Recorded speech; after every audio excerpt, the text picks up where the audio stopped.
Donc nous allons voir maintenant la mise en forme dynamique d'une grille. Donc ça se passe, donc la grille c'est cette partie-là. On a plusieurs options. Donc la première c'est le redimensionnement de la largeur des colonnes.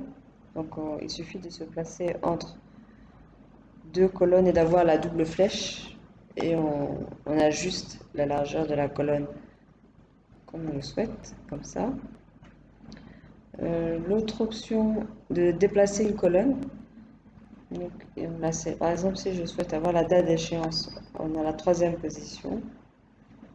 Donc, je sélectionne, je glisse.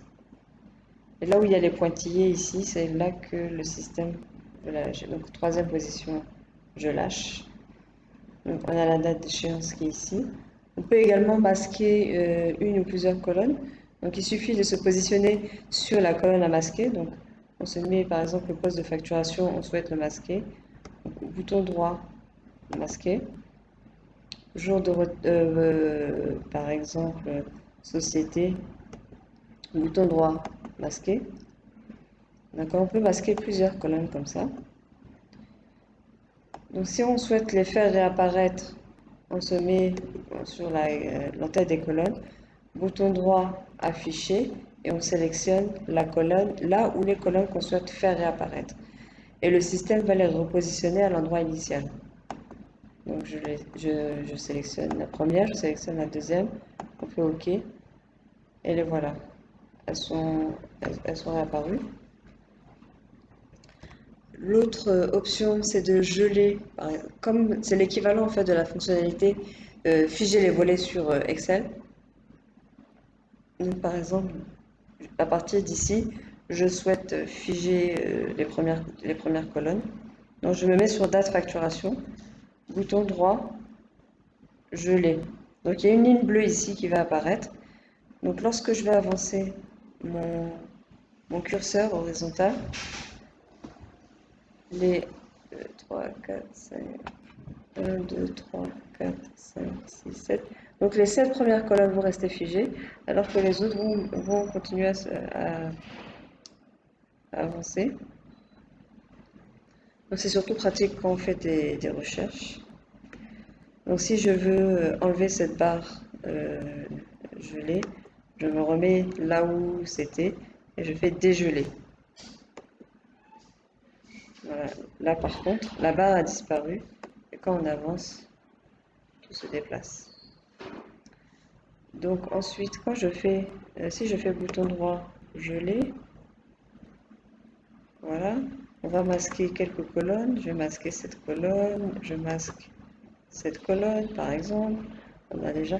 Une fois qu'on a fait toutes les modifications en fait sur la grille, on peut enregistrer le format. Donc, on clique sur la disque.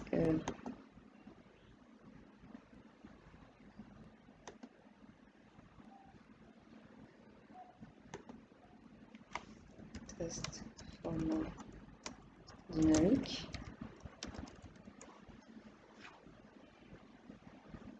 Voilà, donc lorsqu'on ferme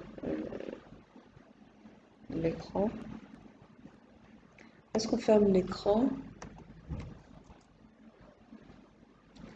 voilà, ici, je peux afficher toutes les colonnes sans modification, sans personnalisation.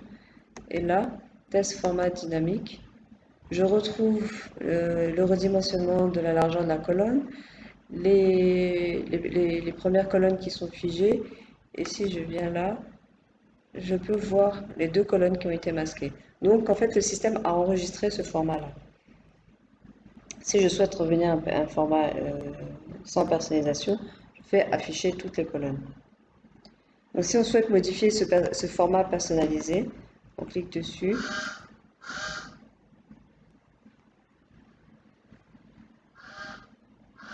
Non, je dois avoir. Voilà, test format dynamique. On peut en fait compléter avec ce gestionnaire. On peut par exemple travailler maintenant sur la couleur de la police et autres. Donc, par exemple, si je prends la première colonne, numéro de document. Je veux une couleur de colonne jaune, le texte en bleu ou en rose, voilà, en bleu, gras. Donc en fait ici on va affiner, on va travailler plus sur la couleur de la police, que si je veux en italique, souligné, etc. Je peux enregistrer.